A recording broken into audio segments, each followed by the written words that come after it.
The Eternal Glory's drive core erupted without warning. The flagship tumbled, engines spewing cyan sparks into the dark. 40 years. 40 years without a single critical malfunction. And now this. The ship plunged into Earth's atmosphere, trailing black smoke over the empty plains of Wyoming. Brace for impact. Divert all remaining power to the inertial dampeners. Now. The Eternal Glory slammed into a Wyoming wheat field, carving a trench half a mile long. Survived. But the Glory is a wreck, and I am at the mercy of primitives. The Admiral emerged with hands raised, his ornate uniform torn and smeared with soot. I am Admiral Vesh Korin. I surrender myself and my crew to whatever authority governs this place. The approaching human wore a tan shirt and a badge. He looked more confused than threatening. Within an hour, the crash site swarmed with authorities, and a message was headed to Earth Council. The Earth Council convened an emergency session. The crash was already a diplomatic crisis. If we militarize this, we open a wound with the Drenari Concordat that may never heal.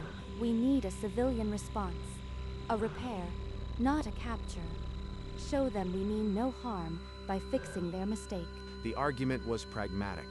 A private contractor would defuse the political threat and keep the military at arm's length.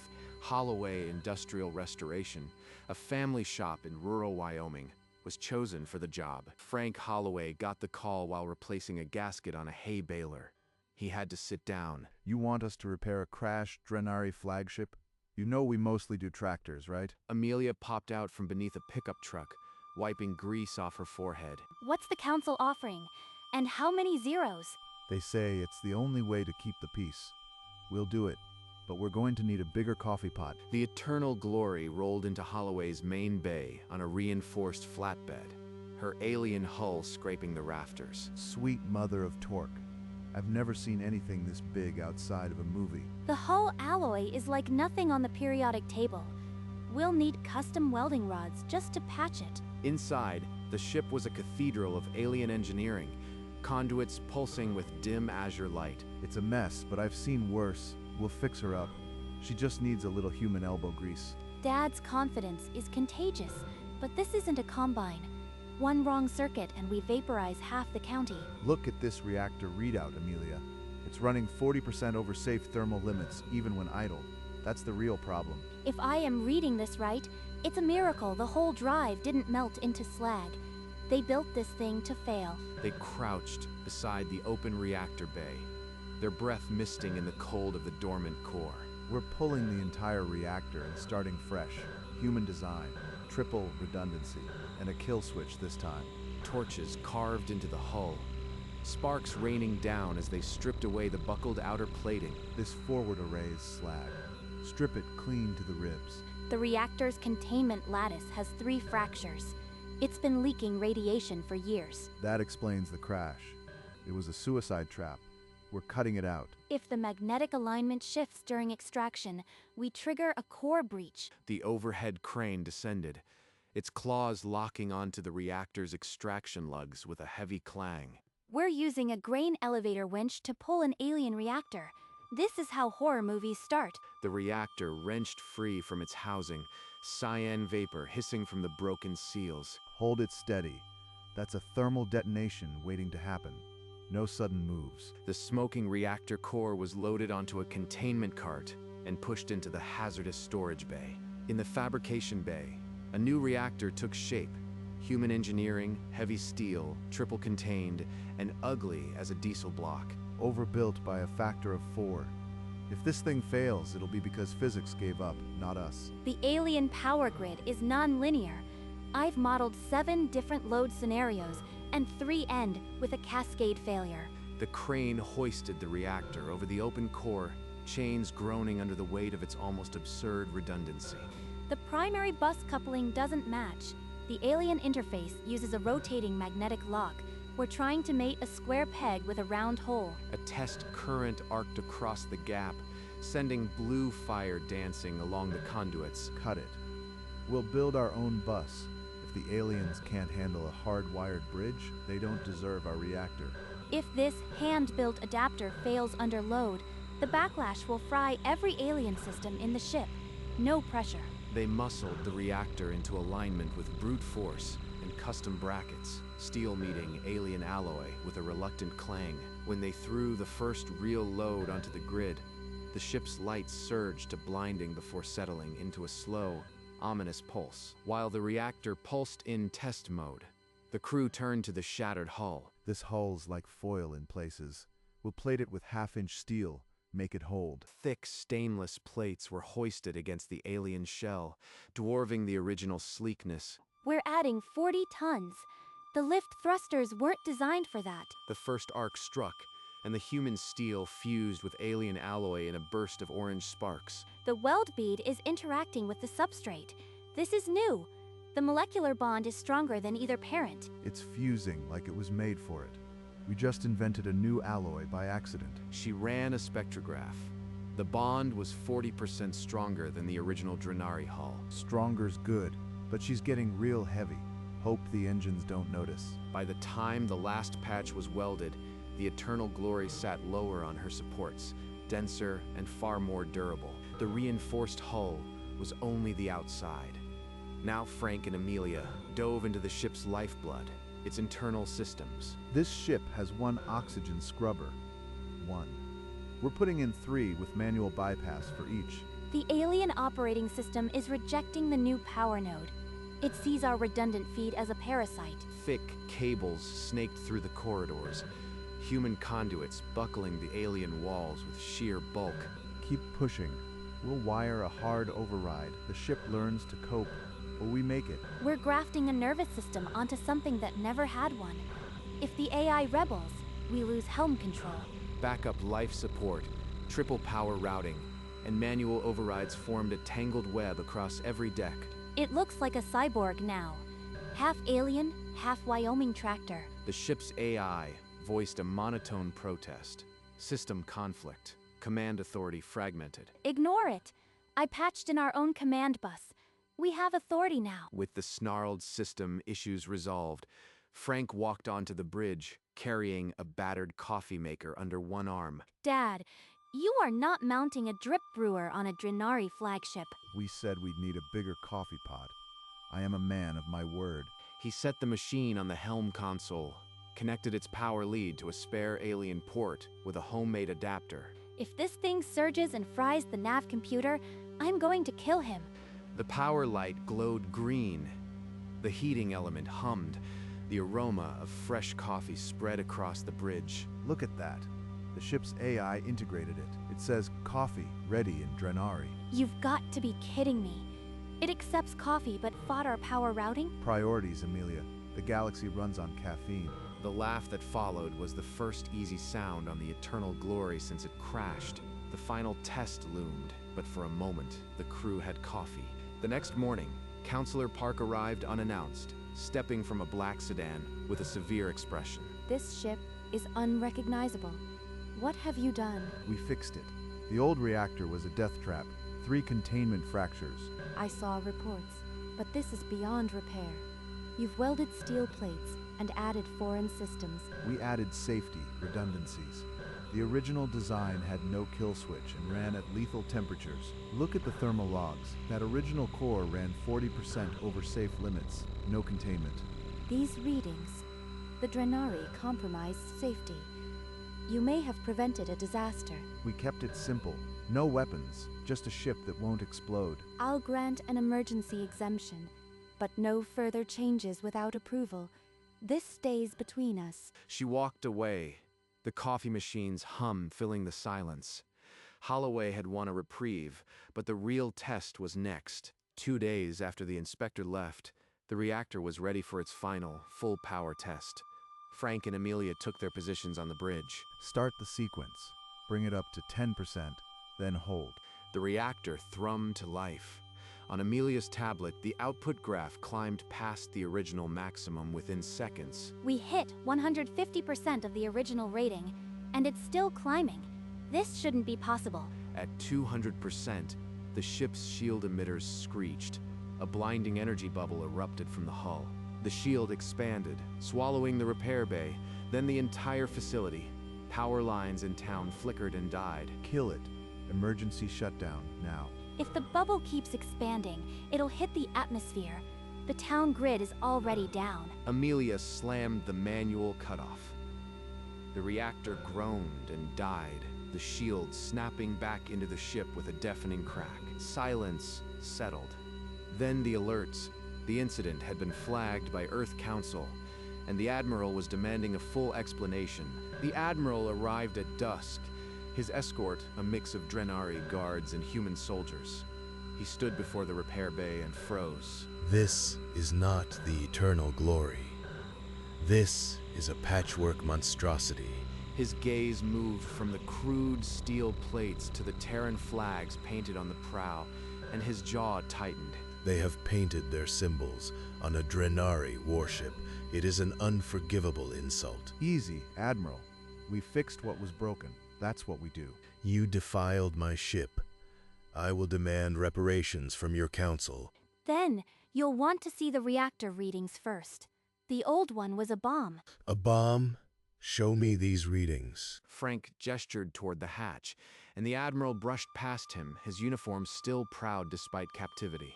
They followed him into the bowels of the ship, where the new reactor hummed with a steady, almost human rhythm. Frank tapped the reactor's diagnostic panel, and a holographic readout flickered in the dim light. Original output was 300 teras.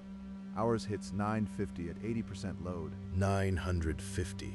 The Concordat's best engineers never exceeded 400. And we had to shut it down. The shield surge you felt was 200% output. The Admiral's eyes widened as he traced the data lines, his anger giving way to calculation. This defies every design principle. How did you manage it? We built it like a tank. Triple backup, manual kill switch.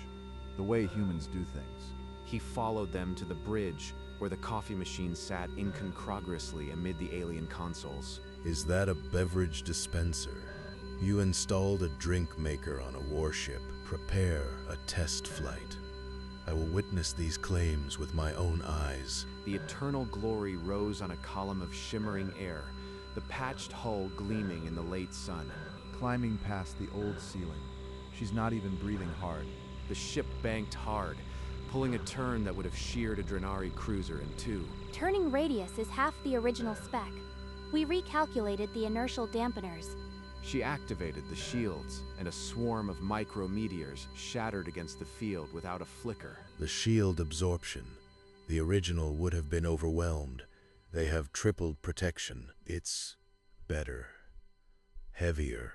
Slower to initiate, but undeniably better. The ship descended gently, touching down in the repair bay with a heavy, final thud. Told you. She's a little ugly, but she works. My engineers will be furious or humbled. Perhaps both. Back in the shop office, Frank added the final line to a very long list. Reactor assembly, shield recalibration, custom adapters, redundant systems, and one coffee maker. That's the invoice. We're billing for the power surge that blacked out the town grid, and overtime. A priority signal cut through the intercom. The Drenari Concordat demanded the Eternal Glory's immediate return. They sound impatient. Should we show them the invoice now? Might as well. They'll see the coffee machine charge anyway. She tapped the tablet. The final total filled the screen in a number so large the alien display required exponential notation. At least we didn't charge extra for the new alloy. The Admiral received the invoice via data link and stared at the display, his jaw tightening. His reply was terse. We will discuss this in person. I am en route. The crew worked through the night, painting new Terran flags on the prow and polishing the patched hull. These flags, permanent.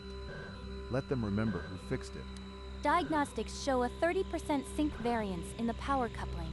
Under launch strain, it could uncouple. The coupling was the last weak point, a hand-built adapter that had to bridge two incompatible power worlds. We'll reinforce it with a manual lock.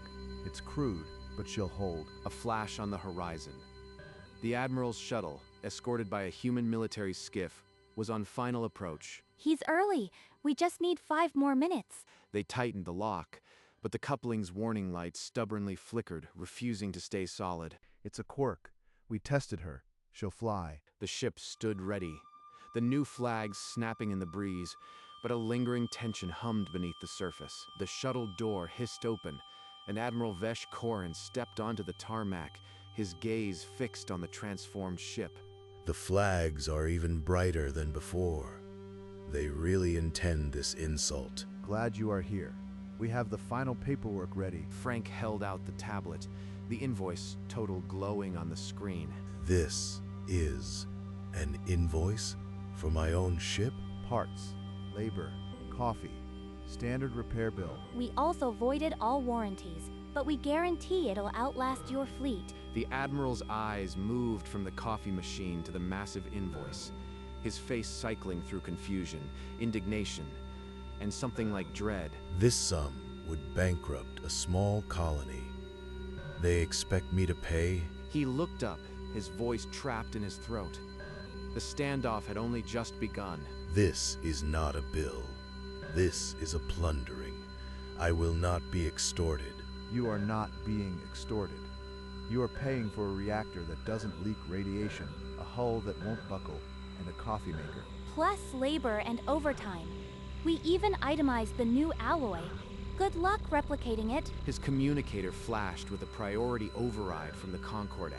Return immediately or face insubordination. My command is at stake. I must leave now with or without this absurdity. I will take the ship, but I do not accept these terms. Invoice is due in 30 days. Late fees apply. We're a business, Admiral. He grabbed the tablet, the screen cracking under his grip. Without another word, he turned and strode up the boarding ramp, his uniform stiff with fury. The hatch closed, and Frank and Amelia exchanged a look. The launch was next. The Eternal Glory's engines ignited, a deep thrum shaking the tarmac. She's rumbling like a freight train. That's our reactor pushing her. The ship rose, slowly at first, then, with a thunderous surge that sent dust devils across the lot. The crowd cheered. In seconds, it was a dot in the sky. Then nothing. The Admiral was homeward bound, in high orbit. The Admiral ordered a full-power burn. The reactor answered with a deep, steady roar, pushing the ship beyond any Drenari design. The acceleration curve is linear at 90% load. Linear. We never achieved that. Navigation. Plot the jump. Let us see if these modifications hold. The stars stretched into lines of light, and the Eternal Glory slipped into hyperspace, carrying a Terran coffee maker and a very large bill. Well, that's that. Think they'll pay? Doesn't matter. We fixed it. That's what we do. The Eternal Glory dropped out of hyperspace into the heart of Drenari space. The vast orbital dry docks of the Concordat sprawling before it. Docking clamps seized the ship, and before the airlock had finished cycling, engineers in pristine white coats were already swarming the hull. Crude steel plates fused directly to the hull. The molecular bonding is unprecedented. What, in the name of the Concordat, is that device on the command console? The humans called it a coffee maker. It integrates with the ship's AI and apparently improves morale. Deep in the reactor compartment, Vren removed a small power node and ran his scanner over it. The energy conversion efficiency is 97%. Our best nodes operate at 81. This is ingenious. They solved the thermal runaway problem by simply removing the need for it. For 2 years, Vren's team would dissect every modification, their reports growing thicker with awe and frustration. The data was undeniable. The humans had not repaired the Eternal Glory. They had reimagined it. The Drenari command chamber fell silent as Vren presented the final report. The humans' modifications increased durability by 60%, power output by 300. Every metric is superior. An aide drafted a formal request. The Concordat would ask Earth to send Holloway Industrial Restoration to upgrade the entire fleet. The transmission crossed light years in minutes, arriving on Counselor Park's desk with a priority override. They want to hire the mechanics who voided their warranties. This is either brilliant or insane. She forwarded the request to Holloway with a single line. Diplomatic opportunity, your move. The message pinged Frank's terminal while he was fixing a hay baler. He squinted at the screen. Amelia, get in here.